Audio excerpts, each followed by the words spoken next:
guys, it's me, Caitlin Valerina, and you're back again in my YouTube channel.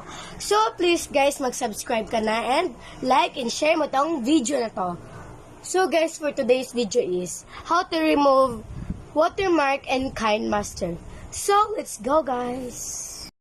Guys, punta lang kayo sa Chrome and then search nyo dito ang KineMaster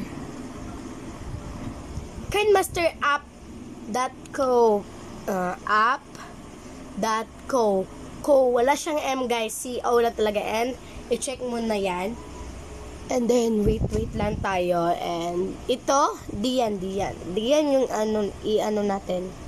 So kita mo to, now let's know about that app. Nakalagay dito guys is download now, so touch nyo lang itong download now. And then, yung parang may download button, and then, wait lang natin siya guys, para ma-full siya. And guys, touch nyo yung done, or open. So, punta lang tayo sa app na yon. So, ito yung KineMaster guys, hindi na siya KineMaster na KineMaster lang. Pro na to siya guys, hindi lang talaga halata. So, let's start.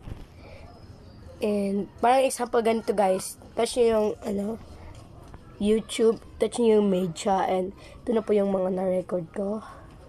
Yan. So guys, try natin siya i-export guys kung may watermark pa talaga siya. So export nyo lang siya guys. Ayan. Para mas madali siya guys, i-off nyo yung data nyo or wifi. So off ko muna guys. Yan. So diba ang dali lang niya. So guys, try nyong puntahan sa gallery and tingnan natin siya kung fail ba ang pagiging natin. So tingnan, ito na yun guys. Teka lang. Sige yung dito, export.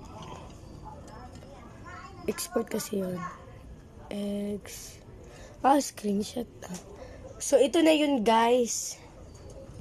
Oh, ito yung original and ito yung na-export na natin. So tingnan na natin guys. Hi guys, it's me, Caitlin Valerina, and you're back. So guys, wala siyang water. Diba guys, ang dali lang. So yun lang guys, please mag-subscribe ka na dahil naturuan na kita. So yun lang guys yung ginamit ko sa pag-edit kasi wala siyang watermark and free lang siya. Bye-bye!